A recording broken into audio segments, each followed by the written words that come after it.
Imagine waking up to find your entire life's work, a priceless collection of art, vanished into thin air. No broken locks, no tripped alarms, just an empty space where masterpieces once stood, their absence screaming louder than any siren. This isn't a fictional tale, but a chilling real-life mystery that shook the art world to its core. On the morning of April 7th, 1993, in the quiet town of Bruges, Belgium, the Night Gallery, a private collection curated by the enigmatic Victor Moreau, stood barren, its walls stripped of 47 paintings, each one a treasure of dark, esoteric beauty. No footprints marred the polished oak floors, no windows were shattered, and the state-of-the-art security system remained silent. What could erase an entire gallery in a single night? Join us as we unravel the perplexing case of the curator's missing Night Gallery, a mystery that whispers of secrets too strange to be believed. The Night Gallery, housed in a converted 17th-century manor on the outskirts of Bruges, was Victor Moreau's obsession.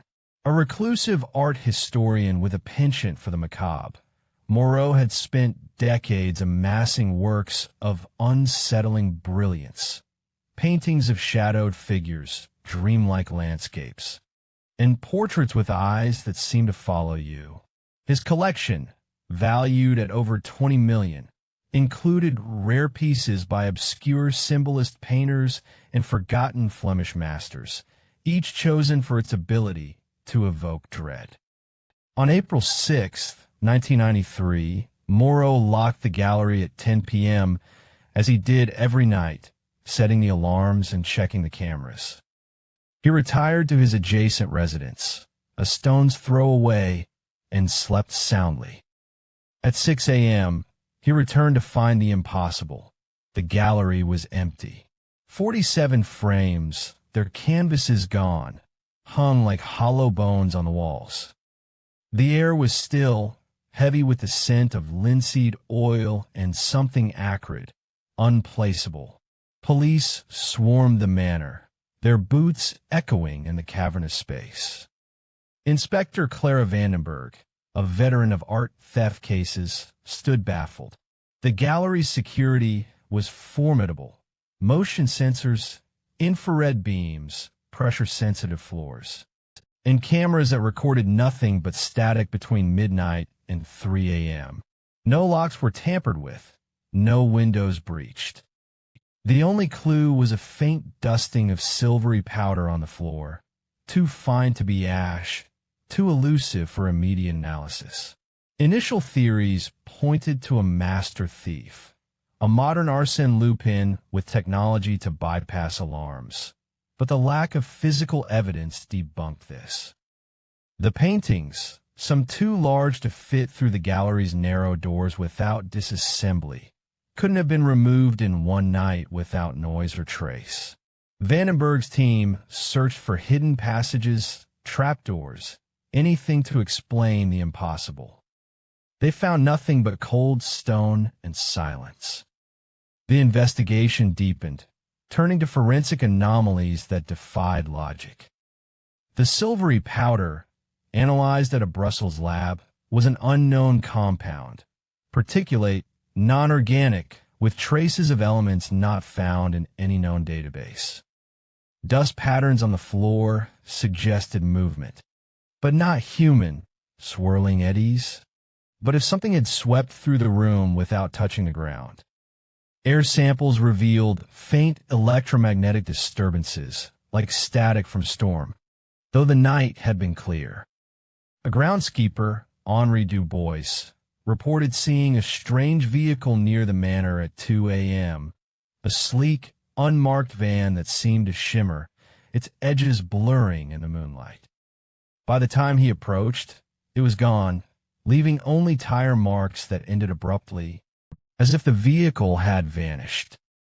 Dubois swore the night was unnaturally quiet. No crickets, no wind, just a suffocating stillness that made his skin crawl. Attention turned to Victor Moreau, a man as enigmatic as his collection. At 62, he was a figure of quiet intensity, his silver hair and piercing blue eyes lending him an almost otherworldly presence. His past was a labyrinth of half-truths. Born in Paris, he'd studied at the Sorbonne before drifting into esoteric circles, rumored to include the Order of the Saffron Veil, a secretive group obsessed with art as a conduit to the divine. Moreau's Night Gallery wasn't just a collection. It was a shrine to the uncanny, each painting chosen for its rumored metaphysical properties. A 19th-century portrait of a veiled woman, said to weep real tears under moonlight, had been acquired from a defunct monastery. A landscape by an unknown artist, depicting a forest of twisted trees, was whispered to have driven its previous owner mad. Locals spoke of the gallery as cursed, its paintings tied to tragedies, a fire, a suicide, a disappearance that followed their owners. Moreau's rivals offered motive but no answers. A Dutch collector, Peter van der Meer, had publicly clashed with Moreau over a rare Goya sketch, accusing him of unethical acquisitions. A London dealer, Margaret Thorne, claimed Moreau had outbid her for a painting tied to a Victorian occultist, her anger palpable in letters found in his office. Yet neither had the means to orchestrate such a theft, and their alibis were airtight. The police dug into Moreau's finances, suspecting an insurance scam, but his accounts were modest, his devotion to the gallery genuine. His only comment to the press was haunting. They didn't take the paintings. They were called away. His words, delivered with a distant stare, sent ripples through the investigation, hinting at a truth too strange to grasp. Digital forensics offered a new lead. The gallery's security system, linked to a primitive server, showed unusual activity, a spike in data usage at 2:47 a.m., as if someone or something had accessed the network remotely. The logs were corrupted, filled with strings of nonsensical code. But one fragment stood out, a repeated sequence, lux in tenebris, Latin for light in darkness, a phrase tied to the saffron veil. Attempts to trace the activity led nowhere. IP addresses looped back to the gallery's own server, an impossible feedback loop. A technician, shaken, reported his monitor flickering during the analysis, displaying a fleeting image, a canvas, blank except for a pair of eyes, staring back. The image vanished, leaving no trace. But the technician quit the next day, refusing to return. The investigation pivoted to the paintings themselves. Each piece in the Night Gallery had a story, and many were unsettling. A 16th-century triptych depicting a descent into hell was rumored to emit a faint hum when viewed alone. A charcoal sketch, acquired from a Parisian estate, showed a figure with no face, its frame always warm to the touch. Chemical analysis of the gallery's residues suggested trace elements in the paintings, pigments mixed with rare minerals, some not used since medieval times. Art historien Dr. Elise Moreau, no relation of Victor, consulted by the police, proposed a radical theory. The paintings might have been crafted with materials believed to hold spiritual properties, like lapis lazuli or cinnabar, used in ancient rituals. Could they be conduit for something beyond the physical?